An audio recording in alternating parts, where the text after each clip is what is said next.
Happy New Year, everyone, from Fukuoka, Japan. Fukuoka is in the west coast of Japan. It's really a blast over here, and I'll be back in April to the city. I'm going to Tokyo next week. But anyway, today's video, I want to talk to you about time feel from the perspective of a soloist. But before that, a little bit of advertisement. I have this course on Sound Slice, and you'll find the link in the description box. I don't remember exactly what the title of the course is, but it has something to do with swing feel, swing rhythms, and that kind of stuff. In this course, I explain the essential characteristics of jazz music from a rhythmic point of view. There are certain rhythms that are extremely important, that are worth knowing in order to help you get a better understanding about how jazz works from a rhythmic point of view. So namely, there are two rhythms, and one of them is an offshoot of the other. So there's the foundation is the tresillo, which is this rhythm: 1, 2, 3, 4, pa, pa, pa, pa, pa, pa. And from that was born a rhythm called the Charleston: 1, 2, 3, 4, pa, pa. And I talk about how this is one of the rhythmic foundations of jazz music across the history of jazz music. So it's kind of, well, it's not 100% related to what we're talking about, but it's all in the broader category of rhythm. So today we're going to talk about time feel. And also, if you want, you can buy something on DC Music School. You'll find all the links in the description box. If you're a Gypsy jazz player, I also wrote a Gypsy jazz picking book that was just released 2 weeks ago. Anyway, be sure to like, subscribe, leave a comment. It makes such a huge difference. Thank you so much. All right, let's get started. Let's talk about time feel, which is something that is very, very difficult to talk about because it is not only is it incredibly subjective, it is something that is actually quite difficult to work on. And I also feel it's something really worth talking about because, in my opinion, if you guys know who I've worked with a lot of really good musicians. And one thing that I think they all seem to have in common is they have an incredible, in my opinion anyway, an incredible sense of rhythm, of time feel. And it's often the one thing that a lot of ambitious players are lacking. They don't know that it's their weak spot because this is something that is, if you don't feel it naturally, it is something that is very difficult to notice. It requires tremendous ear training to be able to notice such subtleties. And we're particularly talking about time feel from the perspective of a soloist today because there is such a thing as a perspective of an accompanist. Those are two separate but related things, two sides of the same coin. I've been extremely blessed to have had the opportunity to work with a lot of super high level players who were also brutally honest with me and told me that my time feel was really bad. And I couldn't hear it in the beginning. So that's what I mean. And often when I see a lot of ambitious players, they practice a lot of things, they get a lot of things to a very high level, but their time feel is not good. And they have no idea because no one's ever told them. And it's not, when you've worked so hard at music, you've reached a high level of many different things, like technique, harmony, improvisation, but your time feel is really bad. It's not a very pleasant thing to hear. So I'm not likely to ever tell anyone their time feel is bad unless they really specifically ask me. But also keep in mind that it's subjective. We're going to talk about that. But yes, this is something that's really hard. Even as a rhythm player, my time feel was my biggest weakness. I think for most musicians, it's their biggest weakness. And what makes it even more difficult is that for many musicians for whom this is their weakness, they've rarely ever been told that is their weakness. I talked about this in one of my previous videos. When I was younger, I had this dream opportunity to work with some of my idols, a mentor I had at the time, whose accompanist couldn't do a tour in France. So they asked me to do the tour because they knew I was a big fan. So, man, I jumped at the opportunity. And boy, that they let me have it. They just kept complaining about my time feel as a rhythm player. And so that set me on a path, on an obsessed path with rhythm from the perspective of a rhythm player. And then from the perspective of a soloist, it's something that still to this day I'm still trying to improve. I would dare say that it's gone a whole lot better, but there's still room for improvement. And it's gone a whole lot better because I've become painfully aware of how bad it was over the years. This is something that is very, very difficult to work on because there are some players out there who naturally, quote unquote, feel rhythm the right way. So these are people who never really ever had to work on rhythm. Just from the start, when they start playing, they naturally practice their time feel to get to where they're at, which happens to be, quote unquote, what many people consider to be a good time feel. And the way I see it, it's kind of like a hand signature. You know, like when I had to sign a document or something, my signature came to be the way it is, not because it's something I practiced. I just one day started just scribbling. And I think that's the same for all of us. We have, and over the years, after having signed our names many times, it's gone to where it is. And I have to admit that my signature is not pretty at all. And there are some other people, like Pat Martino, whose signature is really, really beautiful. And it just naturally ended up being that way because over the years he took the care to, write, very neatly and all that. If you have, some of you have ever seen his signature, it's really, really beautiful. We as human beings are creatures of habit. And some habits are developed rather naturally. Here's another analogy I like to use. Let's say you have 100 doors in front of you and you have to pick only one, and only one of them is the correct door. And you have no clue which one is the correct door. There are no hints whatsoever. So you only have 1 in 100 chance to get the right answer. Now, if you have 1 million, if you give this choice to 1 million people, now it's completely random, but among these million people, maybe a certain number, maybe let's say 100 or 1,000 people will choose the right door, just by pure luck. And so with time feel, I think it's the same thing. There are some people like Birelli Lagren who are just born, they open the right door and they just walk the correct path, and they never ever really had to work on time feel. And if you're such a person, you probably don't have to watch this video. Like some of these people don't even know they have great time feel. They just have it. But they definitely do know when someone has bad time feel, because I remember Birelli just telling me like, "Oh, listen to that time feel. That's really bad." He would just tell me like, "That's bad." And if you watch that interview that I did with him last summer, we talked a little about time feel. I was telling him about when he plays gypsy jazz, he has a particular time feel, and when he plays bebop, he has another time feel. When he plays funk or fusion, he has another time feel. These are things that I noticed because I transcribed a lot of his solos that he recorded for my DC music school. And when I mentioned that to him, he had no idea that he was changing his time. I mean, he had an idea at a very subconscious level, but he couldn't really explain it. It's just how it was for him. And if you're such a person, congratulations.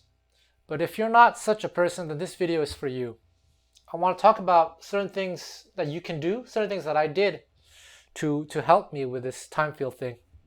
So what you watched in the beginning was a solo over the standard "There Will Never Be Another You," and it's not an improvised solo. Well, maybe 5% of it is improvised.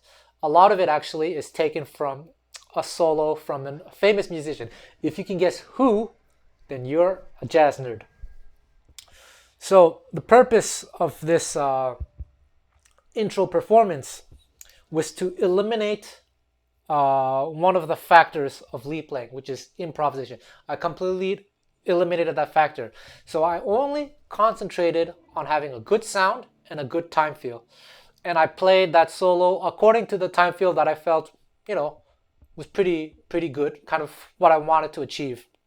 So that's one thing you can do, is to take like maybe a bebop head, like a Confirmation, Donnelly or something, or just a solo that you like, especially solos that have different kinds of rhythms, long flowing lines, syncopations, all that. And then memorize it, maybe just even take one chorus or a chunk and practice it, and try some of these exercises that I will show you later to see what kind of time feel you want to achieve. And we live in a fantastic age for learning because we have all this technology available to us. So we're going to use technology to help us. I would highly recommend that you get some kind of basic recording equipment for your computer, and get whatever DAW. Most modern DAWs will do the trick. Because as I said in the beginning of this video, many musicians have absolutely no idea what their time feel is like. Whether it's good or whether it's bad, they have no idea. And if it's good, then like wonderful. But if it's bad, that's something worth knowing. And with this technology nowadays, what you can do, you can record yourself and you can literally visually see where you sit on the time feel spectrum, because it is a spectrum, and then there is a subjective nature to it, which we're going to talk about. And this is something that I did that helped me a lot, tremendously. So I highly recommend that you get some kind of basic recording setup. So about this intro performance, which I recorded at 180 BPM, my goal was to be with the rhythm section, but ever so slightly laid back. So I'm going to show you a little screenshot of my time feel. Now you notice, well, sometimes it's more or less on the time feel, on the beat, sorry, and sometimes it's a little bit behind. But when you listen to it, it's not so. It doesn't appear too laid back. And this is a time feel that I think a lot of the best jazz musicians have, to varying degrees. I checked out the waveform, and not once did I rush at all. I was either on the beat or ever so slightly behind the beat. And then the spacing of the eighth notes, whether it's a straight eighth note feel or a swung feel, I played it according to the way I felt sounded best at that moment. So I'm quite satisfied with that performance from a rhythmic point of view. And what we're going to do, we're going to reduce the tempo to 150 BPM, because this will, different tempos will have different challenges. I've said this in previous videos, that the faster you go, the more likely you are to strain your eighth notes. And then the slower you go, the more possibilities you have. And 150 is kind of like a medium swing tempo where there are different things that you can do. So before talking about exercise and different things, I'm going to present you with a number of different scenarios. What we're going to do, I'm going to play just like the first part of the solo at 150 BPM, and I'm going to play it more or less perfectly, quote unquote, perfectly in time. Keep in mind, I'm a human being. I can never be like a metronome. But perfect meaning that I'm neither too laid back, neither too rushed, just more or less as close as possible to being in sync with the rhythm section. And let's listen to that.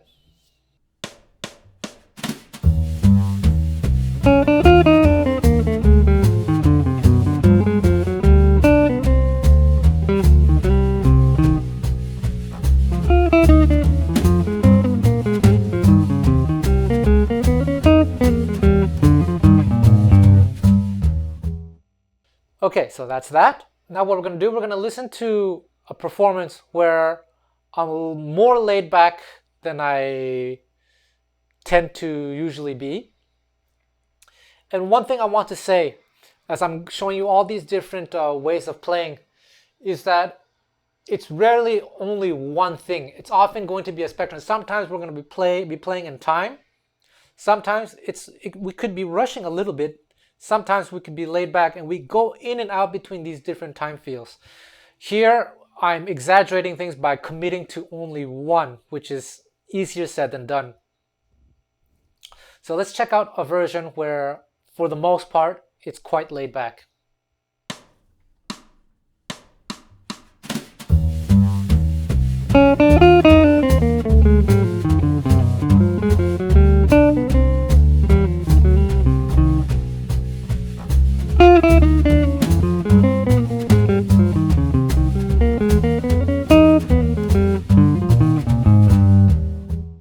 Okay, do you hear like the signature of that? Let's check out a version where now I am ahead of the beat, rushing quite noticeably.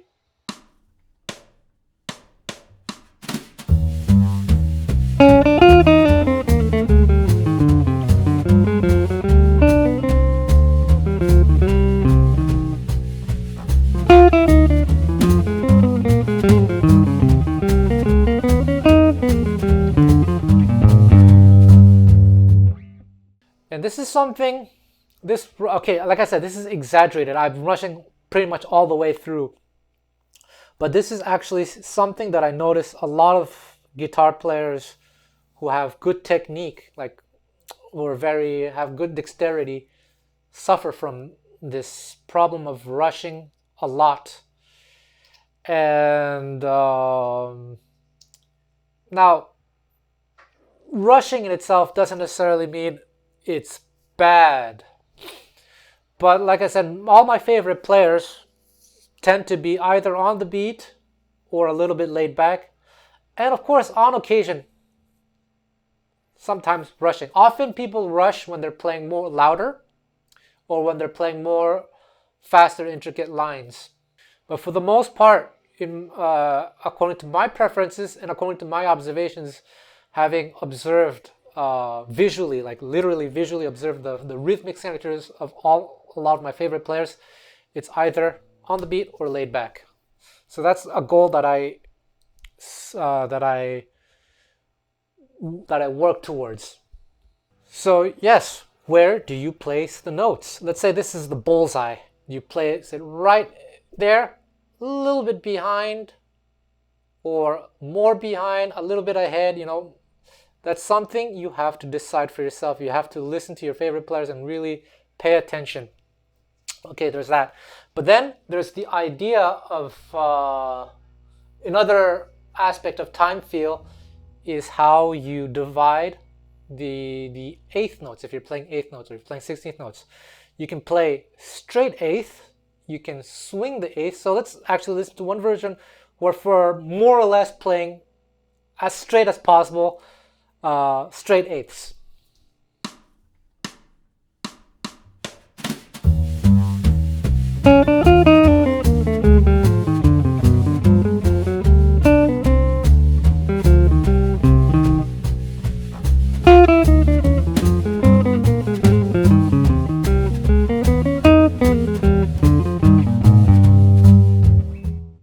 So that's one version.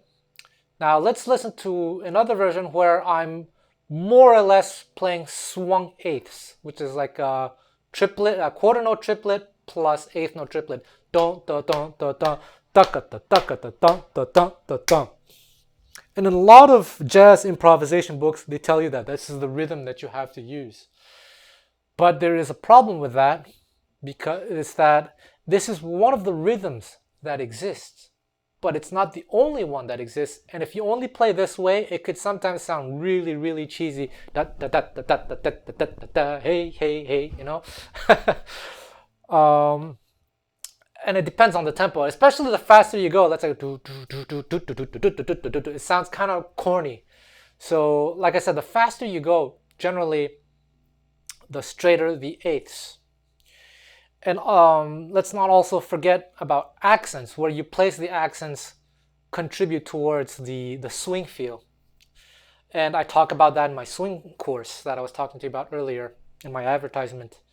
Okay, so let's listen to a version where it's triplet, this triplet feel.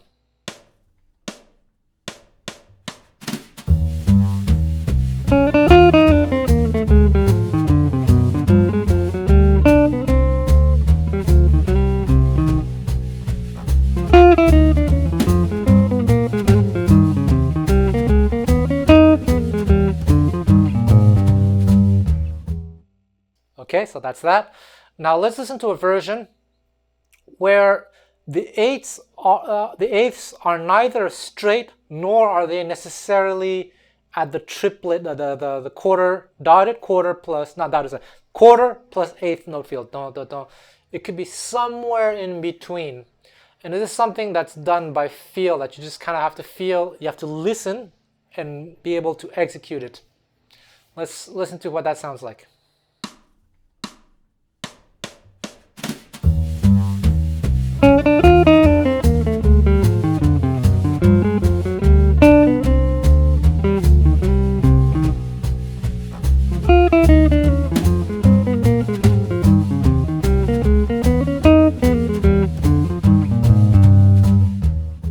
And a lot of times, this is closer to what I tend to go for at certain tempos to avoid being stuck into one thing.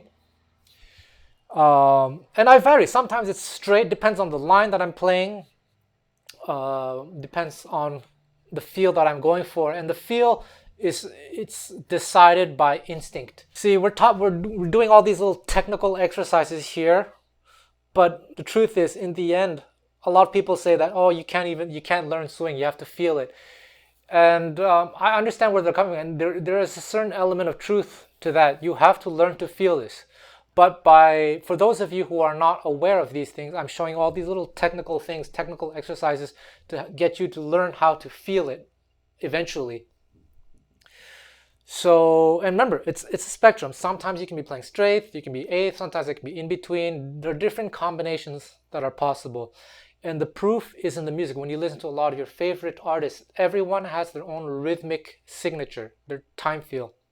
Now let's listen to a version where I think the time feel is really bad. And here it's really, really exaggerated. I tried my best to play with really, really bad time feel. And for me, again, keep in mind that a lot of this is subjective.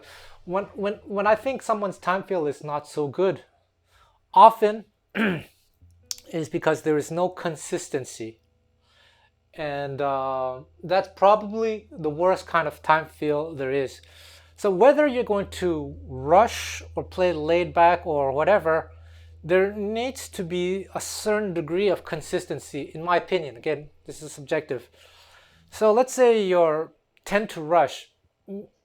Ideally, it should be kind of gradual.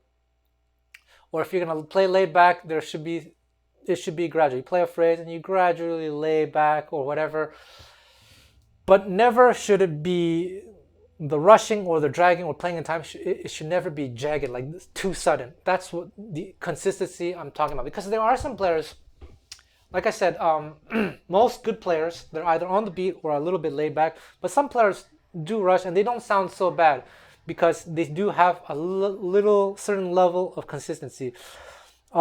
This is the case for a number of gypsy jazz players who tend to play ahead of the beat, but the time feel doesn't sound bad because it's consistent.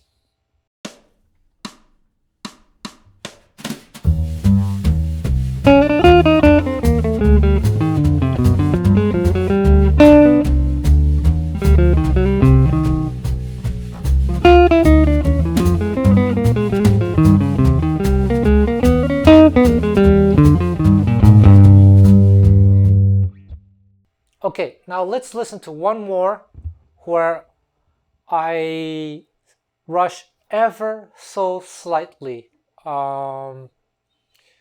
Let's check it out.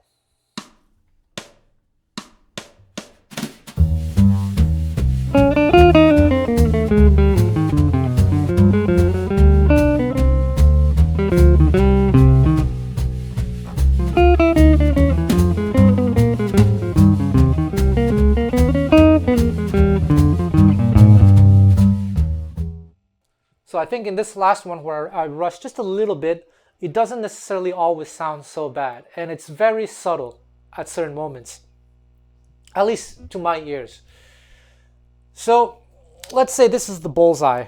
If you're within a certain degree of the bullseye,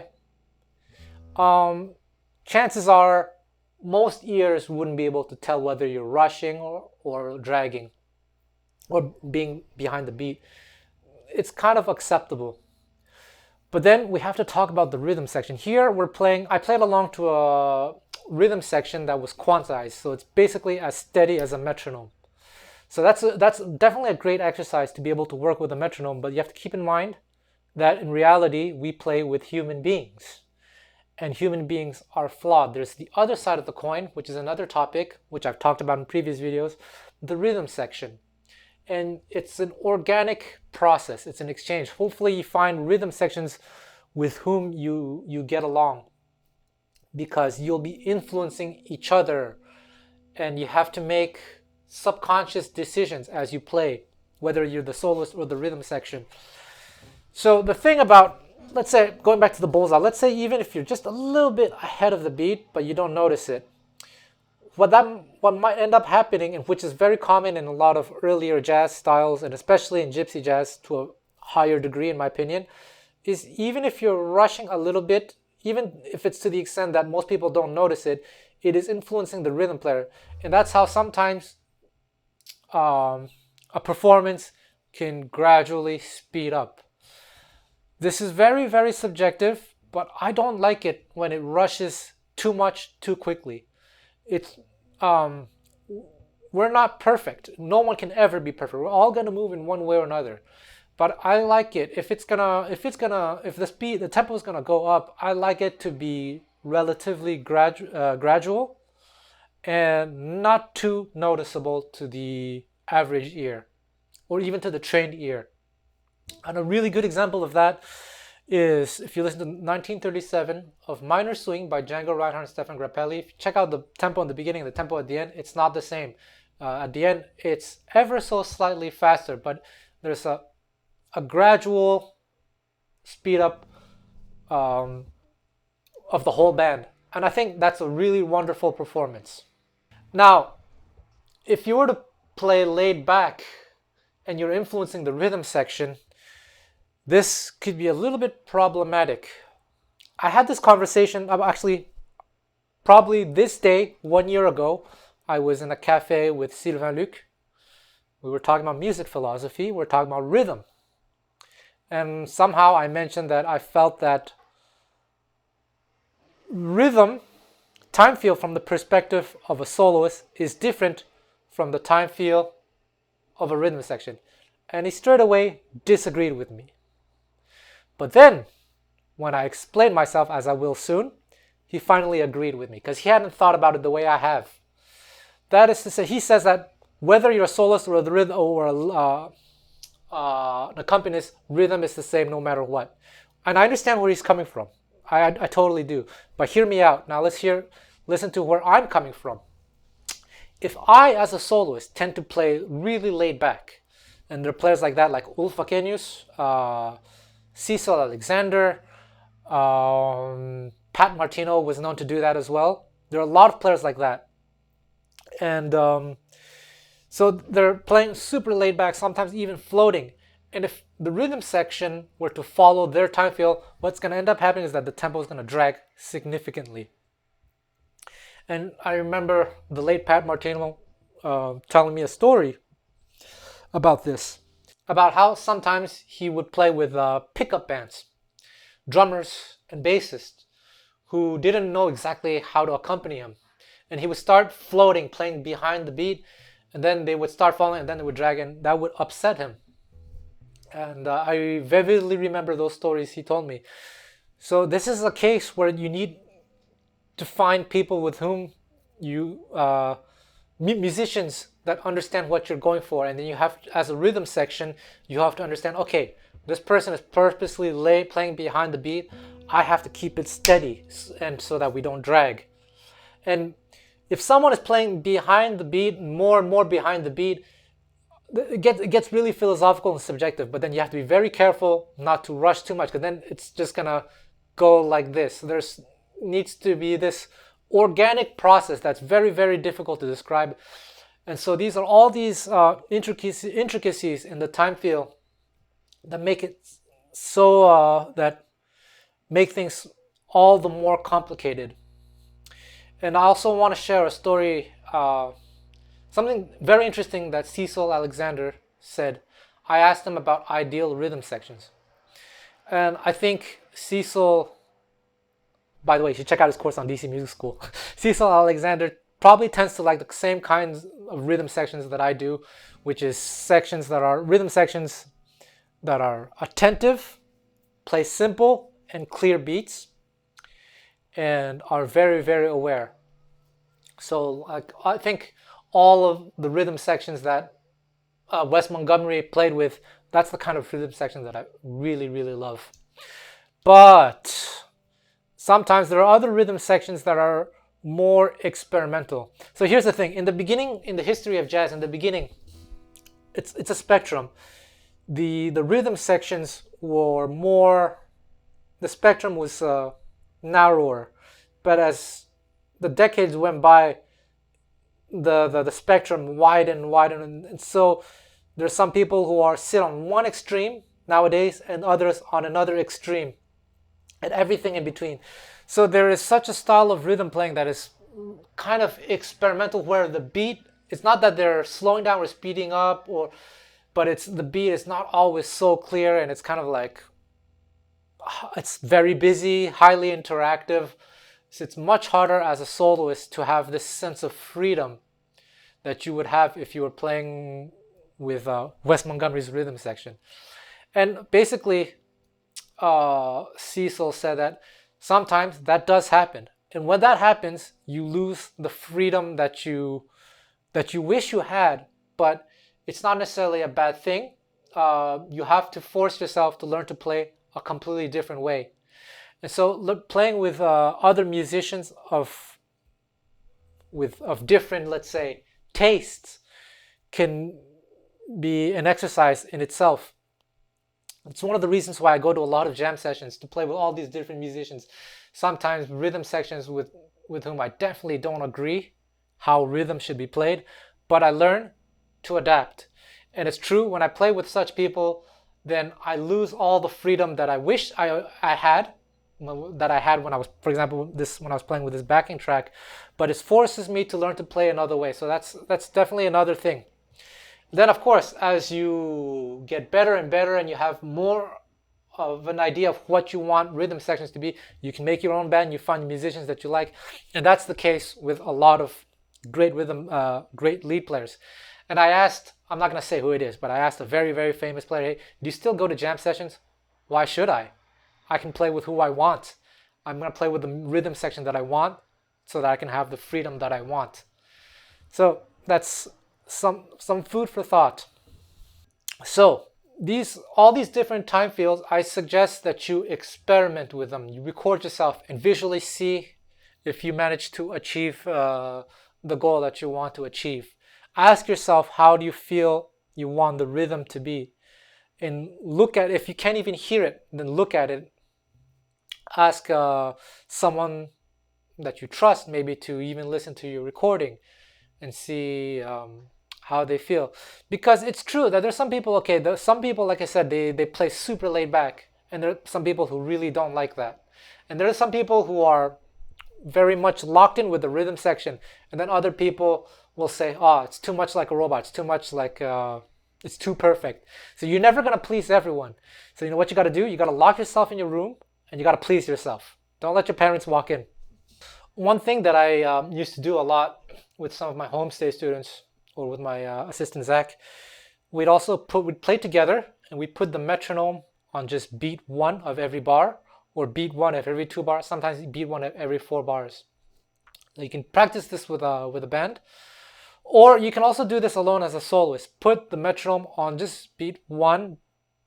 You can put it on beat 2, beat 3, beat 4, but I personally think beat 1 is good. We're not trying to make anything complicated. We just want to see whether you're ahead of the beat or you're behind the beat, and you just start improvising and see where you sit on the rhythmic spectrum. But the best thing you can do is to record yourself and visually analyze. And by analyzing visually, eventually what it did for me anyways, it trained my ears to hear whether I feel the time feel is good or not. And doing this has revealed so much about my rhythmic signature, and this is how I learned to change my rhythm, my time feel, towards something that is closer to what I think is my ideal. It's a standard, my ideal. Check it out. It's not easy. It's very, very difficult. This is something that I've been working on for years. and I'm still working on today. So, but I think it is extremely, extremely, extremely important. This is the difference between the top level musicians and the average musicians. I'm gonna repeat what I said at the beginning. There are so many players that I see, very ambitious players, professional music. They want to be recognized as musicians, like by their peers. They've worked on so many aspects. They've brought a lot of things to a high level, but because they were never ever aware of their rhythmic weaknesses, they never worked on it. And if you are really, really want to be good, you have to be honest with yourself, record yourself, listen, analyze, and take it from there. Listen to a lot of your favorite players. Train your ears. First, train your eyes to see where everything sits on the rhythmic spectrum. And hopefully that will train your ears to then recognize these things. And then listen to your favorite recordings, your favorite players. Listen to the rhythm sections. Are they dragging? Are they rushing? Is the 2 and 4 a little bit ahead of the beat? How is the soloist playing a little bit behind? So that's another thing you can do, is you can start to transcribe, not necessarily entire solos, but different players, and try to see, like really concentrate to hear where the timing is sitting, the placement, the rhythmic placement. And as I've said in previous videos, by now, definitely, no exaggeration, I've transcribed or inspected over 1,000 jazz solos. That many. And that's helped me train my ears to hear all these different time fields as well. I think this is a very important lesson for those of you who really aspire to reach a certain level. And there we go. Leave a comment. Thank you.